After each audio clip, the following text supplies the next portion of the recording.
You're listening to Skeptoid. I'm Brian Dunning from Skeptoid.com. The Port Arthur Massacre.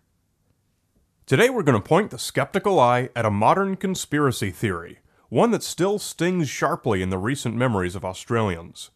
In 1996, a young man from Hobart, 28-year-old Martin Bryant, loaded his car with guns and ammunition and went to the Port Arthur Historic Site, an old prison colony at the south end of the island of Tasmania. He killed 35 people and wounded 21 others, and was taken into custody after an overnight standoff, and is currently serving a 1,035-year prison sentence without the possibility of parole. For some, the Port Arthur Massacre has become something like Australia's version of the Kennedy assassination. Some believe that no one man could have accomplished so much bloodshed. Some point to what they believe are discrepancies in the timelines of when Bryant is alleged to have been at various locations. Some believe the killings were too expert to have done by anyone other than a trained killer. And finally, some believe that it was an elaborate conspiracy staged by the anti-gun lobby to provoke public sentiment. Many of the believers consider this to be evidence that the government wanted to terrorize the citizenry into banning all firearms, so that they might be able to exercise unchallenged tyranny. Such conspiracy theorists describe the event as a PSYOP, a psychological operation by the government. It should be fairly noted that few Australians believe any of the conspiracy theories, and a much larger number are angered by them. None more so than those who were there that day and escaped with their lives or watched their loved ones killed. But to evaluate the validity of a conspiracy theory, we take emotion out of the equation, and instead look to where the evidence leads. Here's a quick summary of the, quote, official version of what happened. Martin Bryant, 28 years old with a clean-shaven baby face and long blonde hair, had an estimated IQ of 66. He received a large inheritance from a friend with which his family tried to purchase a bed-and-breakfast cottage called Seascape in Port Arthur, Tasmania. But another couple, the Martins, bought it first, which Bryant took personally. On April 28, 1996, he loaded his yellow Volvo with guns and ammunition, went to Seascape, and murdered the Martins. He then drove to the nearby Port Arthur Historic Site and went to the tiny Broad Arrow Cafe, where he ate lunch, then pulled out an assault rifle, and in 15 seconds killed 12 people and injured 10. In the next 90 seconds, he went into the nearby gift shop and killed 8 more people, most of whom were crouching to hide or trapped in the small room. He then moved to the parking lot, where he killed more people trapped between or on board parked buses. This whole time, Bryant repeatedly fired at people who were running or hiding, but having no marksmanship skill, he missed everyone except those to whom he was able to get very close. He got into his car and drove away, passing fleeing people, and stopped when he saw a young mother running with her 2 children. He killed all 3 at point-blank range. Finding the park exit blocked with cars driven by confused people unsure what was happening, Bryant went to a BMW, killed all 4 people inside it, transferred some of his guns and ammunition to it, and drove away. He stopped at a service station where he killed a girl and forced her boyfriend, Glenn Piers, into the trunk of the BMW, and drove off again. He returned to the Seascape cottage where he had begun his day, and fired at passing cars, injuring several more people. He took Piers inside the house, set the BMW on fire, and barricaded himself in. Police began to arrive, and Bryant held them all off with gunfire. An 18-hour standoff lasted until the next morning, when Bryant killed Piers and lit the house on fire. He eventually ran outside, on fire, and was apprehended as he pulled off his burning clothes. In all, he'd killed 35 and wounded 21. In the aftermath, new gun control laws were enacted throughout a shocked Australia. More than anything else, this is what sparked the speculation that a hidden government agenda must have motivated the entire episode, part of a giant master plan to trick the unsuspecting public into willingly disarming. Much is made by the conspiracy theorists of the claim that Bryant was sent to prison for life without a trial, which would indeed be shocking and seemingly unprecedented. It's also misleading. Bryant pled guilty to all charges, so it didn't go to trial, like every case in which the defendant pleads guilty to all charges. Despite being of acknowledged low intelligence, he was found competent to stand trial, a finding that has not been challenged. His lawyer persuaded him to plead guilty simply because the evidence against him was overwhelming. He had no realistic chance of getting off, and a guilty plea was the best route to the best possible outcome for him. It was not a conspiracy against a patsy. It was his best legal option. That Bryant was placed in solitary confinement for the first 8 months of his sentence is said to be evidence that the government didn't want him to be able to reveal any truths about the conspiracy.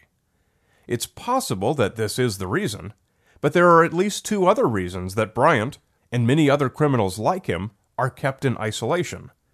Prison inmates have a reputation for not taking kindly to child killers, especially to those who need to use a gun to do it, and it's more than likely that Bryant would have been attacked or even killed in prison if not kept separated. Indeed, there were specific death threats against him. Even his meals were prepared separately by special staff to prevent anyone from trying to poison him. The second reason is that he was on suicide watch and was in a special hospital ward suicide-proof cell. And for good reason, he's attempted suicide at least twice so far. Some conspiracy theorists claim that Bryant displayed extraordinary combat skills that could only belong to a highly trained expert, and not to an intellectually challenged kid with no firearms experience. One noted that the true perpetrator must be one of the top 10 or 20 shooters in the entire world. In fact, Bryant displayed no special skills, killing nearly all of his victims within just a few meters, and some with the muzzle of his gun actually touching them. He missed all of his shots that were at any appreciable distance. Nor should it be surprising that the Port Arthur killer would be untrained. It's quite common for mass killings to be carried out by loners with no military connections or special training. And then there are myriad small details on which some sources are unclear. For example, whether the knife with which Bryant killed Mr. Martin at Seascape was found in Bryant's bag at the Broad Arrow Cafe or nearby. Some characterize discrepancies such as this as evidence that the knife must have been planted by police. There's also minimal publicly known evidence that physically places Bryant at the Port Arthur Historic Site at all on that day. There's speculation surrounding the appearance of an armed man on the roof of a building at Seascape Cottage during the night.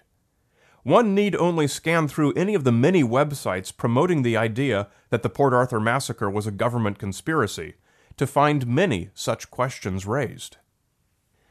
But there is an alternate explanation for all of these questions that satisfies the available evidence without the need to introduce a conspiracy. Whatever evidence might exist is evidence in a murder case. It is not necessarily available to the public. Whatever it was described by Bryant's attorney as overwhelming, and was sufficient for the prosecutors to charge him. Bryant was caught red-handed during the siege. There's no plausible doubt that Martin Bryant is the person who held off the police overnight.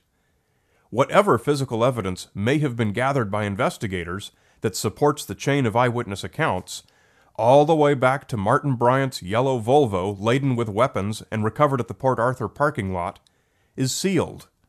This evidence's apparent non-existence may indeed be consistent with a cover-up, but it's also exactly what we'd expect to find in the context of a murder investigation.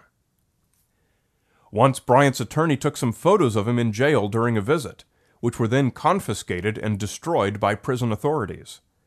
This incident is often pointed to as proof that some kind of cover-up is taking place, along with assertions that nobody has ever been allowed to photograph Bryant, perhaps because it might be discovered that his physical description does not match that given by eyewitnesses. This is a goofy claim. Photos and video of Martin Bryant were widely published throughout the media following the incident, and are still all over the internet to this day. Does it really make sense that a conspiring Australian government would think it was accomplishing anything by banning photographs of Bryant? The lawyer's photographs were destroyed because cameras are not permitted inside prisons without prior permission, for obvious reasons, and he had failed to request any such permission. Again, there is no conspiracy needed to explain these events. So why do the conspiracy theories persist? Why are some people so quick to jump on board any bandwagon that presumes the existence of a hidden malevolent power? It's yet another manifestation of the way our brains are hardwired. We want to find patterns. We want to make connections between cause and effect.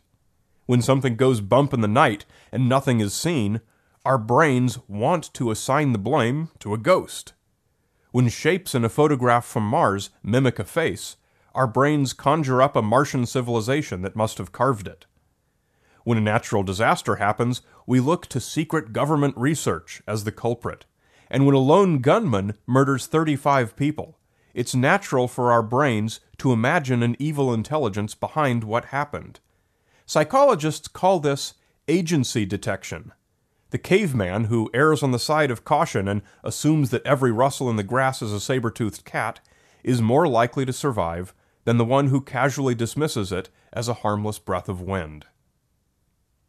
As aggravating, or even offensive, as they might be, conspiracy theories like the Port Arthur Massacre are the naturally evolved result of our brains failing on the side of caution. In this case, it's wrong, and in many other cases too. But if we always assume that the Martin Bryants of this world are troubled loners acting completely on their own, evolutionary theory says that one day the saber-tooth will get us. We have to always look to the facts. Get the Skeptoid books. They're perfect bathroom reading and are a great gift for someone who doesn't listen to podcasts. Just search Amazon.com for Skeptoid and get your favorite Skeptoid podcast episodes adapted for print. Or get a personalized autographed copy from the Skeptoid.com website. You're listening to Skeptoid. I'm Brian Dunning from Skeptoid.com.